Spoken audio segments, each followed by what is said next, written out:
Students welcome back to my YouTube channel SB study classes 9335 पर। आज की इस वीडियो में हम क्लास 12th केमिस्ट्री का एक very most important topic class 12th chemistry का जो है वो है SO2 गैस का निर्माण। प्रयोगशाला में SO2 गैस का निर्माण कैसे करते हैं, यानी कि सल्फर डाइऑक्साइड गैस प्रयोगशाला में हम कैसे बनाते हैं, इसका प्रयोगशाला समीकरण प्लस चित्र की सहायता से इसका हम सचित्र वर्णन करेंगे। बस आप लोग वीडियो में बने रहिए। इसमें हम देखेंगे कि बनाने की विधि क्या है, भौतिक गुण यानी कि physical properties and chemical properties and uses और उसके उपयोग, यानी कि ये पूरा सल्फर डाइऑक्साइड का पूरा जो है टॉपिक, पूरा टॉपिक एक वीडियो में हम कवर करेंगे। इसमें हम प्रयोगशाला समीकरण भी देखेंगे, भौतिक गुण भी देखेंगे और इसको कैसे बना सकते हैं अन्य तरीके से, यानी कि प्रयोगशाला से हटकर, वो भी हम देखेंगे। इसके रासायनिक गुण भी देखेंगे, यानी कि पूरा डिस्कशन इस वीडियो में हम करेंगे। बस आप वीडियो में शुरू से लेकर अंत तक बने रहिए। तो अगर आप लोग हमारे चैनल पर नए आए हों तो प्लीज़ चैनल को एक सब्सक्राइब कर देना और वीडियो को एक लाइक कर देना और अपने दोस्तों में हो सके तो शेयर भी कर देना। आइए वीडियो को शुरू करते हैं। सबसे पहले हम देखते हैं कि सल्फर डाइऑक्साइड जो गैस है इसका प्रयोगशाला समीकरण। देखिए स्टूडेंट, सल्फर डाइऑक्साइड का प्रयोगशाला समीकरण, आपके पास टाइम बहुत कम बचा है, board exam day by day आपके नज़दीक आते जा रहे हैं, तो इसीलिए आपको स्मार्ट स्टडी शॉर्ट स्टडी करना है। हमने इस वीडियो में आपको सबसे सरल तरीके से सल्फर डाइऑक्साइड का प्रयोगशाला समीकरण, सचित्र वर्णन और प्रयोगशाला विधि दिखाई है। अगर आपने वीडियो एक बार देख लिया तो मैं कहता हूँ आपको दोबारा यूट्यूब या इंस्टा कहीं भी आपको सर्च करने की ज़रूरत नहीं पड़ेगी कि सल्फर डाइऑक्साइड का प्रयोगशाला समीकरण। आपके सभी टॉपिक एक वीडियो में कवर हो जाएंगे। बस होता क्या है कि physical properties and chemical properties and uses जो होते हैं एक दूसरे से लिंक ही होते हैं, लेकिन उनको आप लोग अलग अलग पढ़ते हैं तो आप लोग कंफ्यूज हो जाते हैं। बस आप लोग अच्छे से पढ़िए। देखिए प्रयोगशाला समीकरण, प्रयोगशाला में क्या करते हैं कि जब कॉपर धातु लेते हैं, कॉपर की छीलन को, कॉपर जो होता है यानी कि इसकी बात करें जाए तो सी होता है कॉपर, तो कॉपर की हम छीलन ले लेते हैं। जब हम कॉपर की छीलन को सल्फ्यूरिक अम्ल, यानी कि सल्फ्यूरिक अम्ल की बात की जाए तो H2SO4, कॉपर को सल्फ्यूरिक अम्ल के विलयन में, सल्फ्यूरिक अम्ल और कॉपर का एक विलयन बना लेते हैं, तो उसमें क्या करते हैं, यानी सल्फ्यूरिक अम्ल के विलयन में क्या करते हैं, इसको प्रवाहित करते हैं, किसको, कॉपर धातु की जो छीलन होती है, तो हमें क्या होता है SO2 गैस प्राप्त हो जाती है। अब हम इसका जो इक्वेशन है यानी कि जो रिएक्शन है वो देख लेते हैं। देखिए बात कर रहा है कॉपर, तो मतलब Cu प्लस किसके विलयन में प्रवाहित करती है, H2SO4 के सल्फ्यूरिक अम्ल से H2SO4 के विलयन में हम प्रवाहित करते हैं, तो हमें क्या मिलता है। देखिए हमें तो सबसे पहले क्या बताया कि हमें क्या बनाना है, SO2 गैस बनानी है, तो हम क्या करें, CuSO4 निकाल देते हैं, CuSO4 ये हमारा बन गया। अब हमें क्या निकालना है, SO2 गैस भी निकालनी है। अगर आप कहें तो सोचते होंगे कि अब तो ये रिएक्शन बैलेंस है, H2 निकाल दें, क्या बचा है, लेकिन ऐसा नहीं होता है। यहाँ पर प्लस SO2 निकालेंगे हम, SO2 जो हमारा मेन कंपाउंड यानी कि गैस है ऊपर जाएगी, ठीक है, गैस सभी ऊपर जाती हैं, और हमारे पास जो हाइड्रोजन के लिए हमें जल निकालना पड़ेगा। अब बात आती है कि रिएक्शन बैलेंस कैसे करें, क्योंकि ये रिएक्शन संतुलित तो है नहीं। देखिए इधर सल्फर कितने हैं, 2, तो लेकिन ये रिएक्शन तो संतुलित है नहीं। अब हमें क्या करना पड़ेगा, सल्फर तो इधर मजबूरी में 2 करने पड़ेंगे, तब हमारे सल्फर बैलेंस हुए। अब हमें जब सल्फर बैलेंस हुए तो हाइड्रोजन भी बैलेंस करना पड़ेगा। देखिए इधर हाइड्रोजन कितने हो गए, 2 दूनी 4, तो हमें मजबूरी में यहाँ पर भी 2 बढ़ाने पड़ेंगे, 2 दूनी 4। अब ऑक्सीजन देखिए, ऑक्सीजन यहाँ पर कितने, 4 दूनी 8 हैं।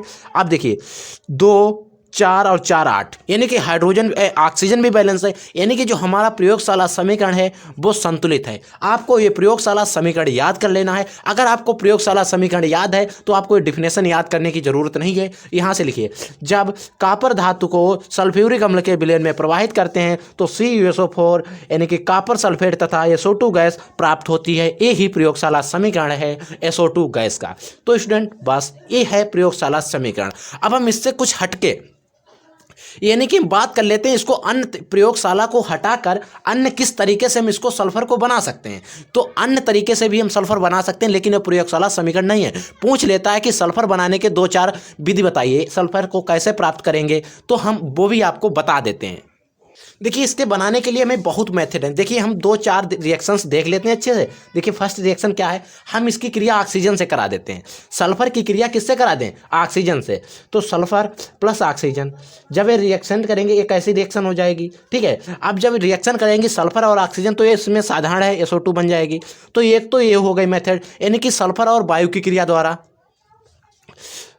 दूसरा देख लेते हैं। दूसरा देखिएगा कि आप सल्फ्यूरिल क्लोराइड को गर्म कर दीजिए। सल्फ्यूरिल क्लोराइड का फार्मूला होता है SO2Cl2। जब हम इसको गर्म कर देंगे यानी कि हीट, ठीक है, जब हम इसको हीट कर देंगे तो हमारे पास SO2 ए वाला निकल गया और प्लस Cl2 ये निकल गया, इससे भी बन जाएगी। और हम बहुत सी रिएक्शन है। अब देखिए सल्फ्यूरिल क्लोराइड हो गया, आप यहाँ पर सल्फ्यूरिल ब्रोमाइड ले लीजिए, SO2Br2, SO2 निकल जाएगा प्लस Br2 निकल जाएगा, I2 ले लीजिए। इस प्रकार की जो भी रिएक्शंस हैं वो आपसे हो जाएंगी। अब हम क्या करें, सल्फ्यूरस अम्ल को गर्म कर दें। सल्फ्यूरस अम्ल का सूत्र होता है SO3 होता है। सल्फ्यूरिक अम्ल का क्या होता है, H2SO4 होता है। लेकिन सल्फ्यूरिक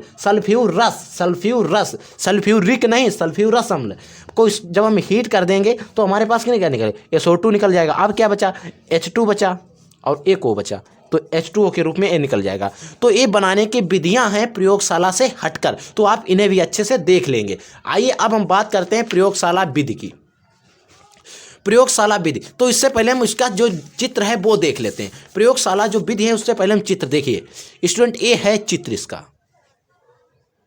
देखिए ये है प्रयोगशाला चित्र। सल्फ्यूरिक अम्ल के बनाने के लिए जो प्रयोगशाला चित्र है, ये चित्र आप अच्छे से देखिए। अगर आपने ये चित्र समझ लिया तो मैं कहता हूं कि यानी कि जो प्रयोगशाला विधि है, आप इस चित्र से अभी लिखना सीख रहे हैं। बस आप इस चित्र को ध्यान से देखिए। देखिए होता क्या है चित्र में, देखिए ये हमारा एक बर्नर लगा है, इसको हम क्या करते हैं, जलाते हैं, जिससे क्या होता है, हमारा जो फ्लास्क होता है वो गर्म होता है। जब फ्लास्क गर्म होता है तो इससे जो इसमें फ्लास्क में भरा क्या था, प्रयोगशाला में हमने क्या भरा था, H2SO4 यानी कि सल्फ्यूरिक अम्ल प्लस क्या था, हमारा कॉपर धातु का छीलन इसमें भरा हो। ये जो नीचे है ये हमारी कॉपर धातु है, इसका छीलन भरा हुआ है। जब हम इसको स्पिरिट लैंप की सहायता से गर्म करते हैं तो क्या होता है, ये जो हमारी एक है निकास नली, ये है शिथिल कीप, इसमें क्या भरा है, सांद्र H2SO4 भरा है। क्या करते हैं, इसको जब हम गर्म करते हैं तो इससे जो गैस निकल के जाती है इधर इस निकास नली के द्वारा आती है। इसमें कौन सी गैस आ रही है स्टूडेंट, इसमें जो गैस आ रही है वो हमारी आ रही है SO2 गैस। अब देखिए कुछ बुक्स में जो दिया है चित्र, उसमें एक फ्लास्क है, उसमें यहाँ पर फ्लास्क दिया है गोलपेंदी का, उसमें SO2 गिर रही है, उससे जा रही है। क्योंकि वहाँ पर भी आपको कन्फ्यूज नहीं होना है, क्योंकि वहाँ पर सांद्र H2SO4 ए वाला जो फ्लास्क है कभी कभी यहाँ पर भी दिया होता है, तो आपको कंफ्यूज नहीं होना है। फिर वहां पर सांद्र करके दोबारा निकाल देते हैं, तो आपको कंफ्यूज नहीं। ये चित्र अगर आप बोर्ड एग्जाम में बनाते हैं तो आपका बिल्कुल भी गलत नहीं होगा। आप इस चित्र को ध्यान से देखिए। देखिए अगर हमें इसकी, और देखिए क्या है, गैस जार है, ये सल्फर डाइऑक्साइड गैस हमें मिल रही है, निकास नली है, शिथिल कीप है, इसमें भरा है, स्पीड लैंप है, स्टैंड है, बर्नर है। अब देखिए हमें लिखना क्या है, लिखेंगे हम प्रयोगशाला में SO2 गैस को बनाने के लिए हम क्या करते हैं, बनाने के लिए एक फ्लास्क लेते हैं, फ्लास्क में कॉपर और सल्फ्यूरिक अम्ल का विलयन भर देता है और सल्फ्यूरिक ऊपर स्टैंड से इसको कस देते हैं। इसको स्टैंड की सहायता से हम कस देते हैं, और जब कस देते हैं तो इसको क्या करते हैं, स्पिरिट लैंप की सहायता से गर्म करते हैं, और इस फ्लास्क का संबंध हम निकास नली से कर देते हैं। निकास नली में क्या होती है, SO2 गैस जाती है, उसे हम एक ग्राही पात्र में एकत्रित कर लेते हैं। यही प्रयोगशाला विधि है। बस हम इस प्रयोगशाला विधि को अच्छे से देख लेंगे और आप बिल्कुल फिजिकल प्रॉपर्टी, केमिकल प्रॉपर्टी, आप इस चित्र का स्क्रीनशॉट ले लीजिए और चित्र बना लीजिए। आइए हम इसकी जो प्रयोगशाला विधि है वो अच्छे से देख लेते हैं। देखिए स्टूडेंट, जो प्रयोगशाला विधि है हमने वही लिखा है जो हमने आपको चित्र में समझाया है। देखिए क्या लिखा है, प्रयोगशाला में SO2 गैस को बनाने के लिए, यानी कि जो प्रयोगशाला है उसमें SO2 गैस को बनाने के लिए एक फ्लास्क में कॉपर धातु की छीलन तथा सल्फ्यूरिक अम्ल का विलयन लेते हैं। जो हमने फ्लास्क दिखाया था उसमें क्या लेते हैं, कॉपर धातु की छीलन तथा सल्फ्यूरिक अम्ल का विलयन लेते हैं। फिर फ्लास्क को स्टैंड से कस देते हैं, हमने फ्लास्क को स्टैंड से कस देते हैं, और फ्लास्क के ऊपरी सिरे का संबंध हम निकास नली से, फ्लास्क का जो ऊपरी सिरा था उसका संबंध हमने निकास नली से कर देते हैं, और निकास नली को ग्राही से संबंधित, जो ग्राही पात्र था उसको उससे संबंधित कर देते हैं। जब फ्लास्क को स्पीड लैंप की सहायता से गर्म करते हैं तो हमें क्या होता है, SO2 जो गैस होती है जब स्पिरिट लैंप की सहायता से गर्म करते हैं तो हमें क्या मिलता है, SO2 गैस प्राप्त होती है। हमें क्या प्राप्त होती है स्टूडेंट, SO2 गैस प्राप्त होती है, जिसे निकास नली के द्वारा ग्राही में हम एकत्रित कर लेते हैं। अब हम बात करें इसके फिजिकल प्रॉपर्टीज यानी कि भौतिक गुण की। देखिए ये जो इसके जो भौतिक गुण है ये कैसी होती है, रंगहीन तीक्ष्ण गंध वाली गैस है। रंगहीन भी है, तीक्ष्ण गंध वाली गैस, इसका कोई रंग नहीं है। और ये कैसी होती है, विषैली होती है। दूसरी बात, ये जल में घुलनशील भी नहीं होती, अघुलनशील होती है। अब हम देख लेते हैं इसके जो रासायनिक गुण हैं, इसके जो केमिकल प्रॉपर्टीज हैं वो देख लेते हैं। देखिए स्टूडेंट, अब हम देख लेते हैं इसके जो रासायनिक गुण हैं। देखिए इसके रासायनिक गुण क्या क्या हैं। देखिए रासायनिक गुण की अगर बात करें तो इसके जो रासायनिक गुण होते हैं इससे हम पहले क्या कराते हैं, वायु से क्रिया। रासायनिक गुण में हम क्या कराते हैं, वायु से इसकी क्रिया कराते हैं। वायु से क्रिया SO2, आप हेडिंग डाल लेंगे वायु से क्रिया यहाँ पर, ठीक है। आप हेडिंग डालते चलेंगे, लिखेंगे पहले वायु से क्रिया SO2 प्लस वायु O2। तो यहाँ पर ये रिवर्सिबल रिएक्शन होती है, अनुत्क्रमणीय विक्रिया। देखिए तो क्या बनता है, SO3 बनता है, 2SO3। अब देखिए 2SO3 यस यहाँ पर 2 हैं तो यहाँ पर बैलेंस करना होगा वायु से क्रिया। आप दूसरी हेडिंग डाल लेंगे कि जल से क्रिया। किससे स्टूडेंट, जल से। SO2 sulphur dioxide plus H2O। जब जल से क्रिया करेंगे तो क्या बनेगा, देखिए स्टूडेंट क्या करते हैं H2SO4 बना देते हैं, लेकिन ऐसा नहीं। यहाँ पर जो बनता है H2SO3 बनता है, सल्फ्यूरस अम्ल। हमने पीछे आपको ये बनाने की विधि में बताई थी, वहाँ पर भी यही रिएक्शन थी, क्योंकि यहाँ पर सल्फ्यूरस अम्ल बनता है, इसका नाम है सल्फ्यूरस अम्ल। अब हम नेक्स्ट देख लेते हैं, इसको लिखते हैं ब्रोमीन से क्रिया। आप हेडिंग डालना होगी कि ब्रोमीन से क्रिया। जब हम इसकी ब्रोमीन से क्रिया कराएंगे SO2 प्लस Br2। जब हम इसकी ब्रोमीन से क्रिया कराएंगे तो हमारा क्या बन जाएगा, SO2 और हमारा बन जाएगा Br2। बन जाएगा या नहीं बनेगा, SO2 प्लस Br2 बन जाएगा। अब हमें देखिए इस Br2 का क्या नाम है, इसका नाम क्या होगा, सल्फ्यूरल ब्रोमाइड। क्या होगा स्टूडेंट, सल्फ्यूरिल होगा, सल्फ्यूरिल ब्रोमाइड होगा, सल्फ्यूरिल ब्रोमाइड। अब हम देख लेते हैं किससे, आयोडीन से क्रिया, नाइट्रोजन से क्रिया। अब हम देख लेते हैं इसकी पहले नाइट्रोजन से क्रिया। आप हेडिंग डालना नाइट्रोजन से क्रिया, तो SO2 प्लस N2। अब SO2 प्लस N2 जब क्रिया करेंगे तो क्या बनेगा, इसमें होता क्या, सल्फर गंधक के रूप में अलग हो जाता है, और N2O यानी कि लाफिंग गैस, ठीक है, लाफिंग गैस। N2O को कहते हैं लाफिंग गैस, हंसने वाली गैस। अब देखिए N2O यहाँ पर वो कितने, 2, तो हमें क्या करना पड़ेगा, वो यहाँ पर 2 बैलेंस करने। अब देखिए यहाँ पर नाइट्रोजन 4, तो यहाँ पर नाइट्रोजन भी 4 हमारे बैलेंस हो गए। तो आई होप स्टूडेंट ये आपको केमिकल प्रॉपर्टीज यानी कि रासायनिक गुण आपको समझ में आए होंगे। अब हम बात कर लेते हैं इनके यूजेस की, इनके उपयोग क्या हैं।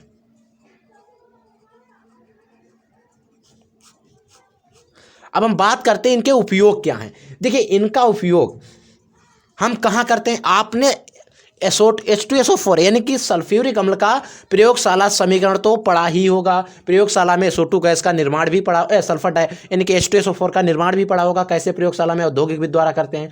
तो हम क्या करते हैं, लिखते हैं H2SO4 के निर्माण में, H2SO4 के निर्माण में एक तो उपयोग हमारा ये हो गया। अब हम दूसरी कोई 3 उपयोग देख लेते हैं। दूसरा उपयोग लिख लेंगे हम विरंजक क्रिया में, हम इसका उपयोग विरंजक क्रिया में भी करते हैं। देखिए विरंजक क्रिया होती, आप समझिए SO2 गैस जो है, विरंजक क्रिया क्या होती है, विरंजक क्रिया क्या होती है, जब सल्फर डाइऑक्साइड गैस को जल में प्रवाहित किया जाता है तो नवजात हाइड्रोजन मुक्त हो जाता है और H2SO4 बन जाता है। जो नवजात हाइड्रोजन होता है वो हाइड्रोजन जो रंगीन पदार्थों से क्रिया करके उन्हें रंगहीन पदार्थों में परिवर्तित कर देता है, यही है विरंजक क्रिया इसकी। नेक्स्ट तीसरा हम देख लेते हैं, विभिन्न प्रकार के